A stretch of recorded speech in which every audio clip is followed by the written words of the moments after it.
Hindi dikit ang laban ng mga Sentinel at Destroyer armor. Heto kung bakit. Nakakatakot ang mga Sentinel dahil sa isang bagay. Natuto sila. Kapag tinamaan mo sila ng kapangyarihan, umaangkop sila. Pag inulit, may panlaban na sila.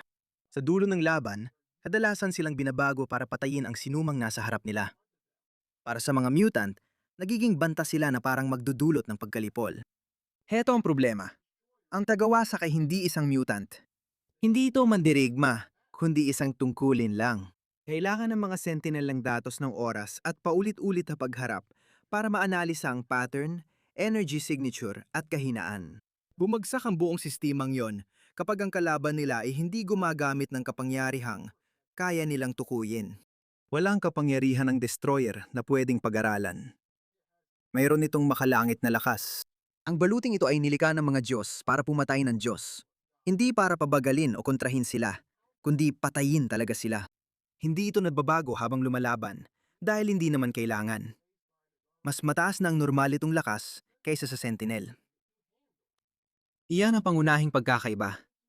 Ang Sentinel ay panalo sa matagaling laban, habang ang Destroyer armor ay mabilis tumapos ng laban. Walang testing phase o unang palitan para matuto ang mga Sentinel. Sa unang putok pa lang, pwede na magdulot ng pagkawasak sa buong lungsod. Buong unit ay nabubura bago pa man nila maunawaan kung anong uri ng banta ang kanilang kinakaharap.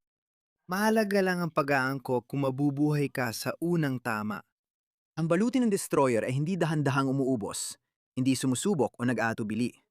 Sadyang lampas sa kailangan ng bawat atake. Dalisay na may wagang lakas, pinapagana ng teknolohiyang Asgardian at banal na layunin, winawasak ang mga makinang hindi talaga nilika para harapin ang ganitong uri ng kapangyarihan.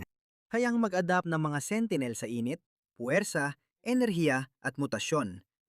Hindi sila kayang mag-adapt kapag binura na sila. Kapag napagtanto nilang hindi ito mutant, hindi teknolohiyang alam nila, at hindi sumusunod sa patakaran nila, wala nang matitirang pwedeng pag-adaptan. Isa itong learning system na patungo sa apocalypse na hindi nito kayang mabuhay ng sapat para maintindihan. Ang destroyer armor ang nanalo. Malupit, agad-agad. Bago pa man magkaroon ng pagkakataon ang mga sentinel na makagawa man lang ng epekto.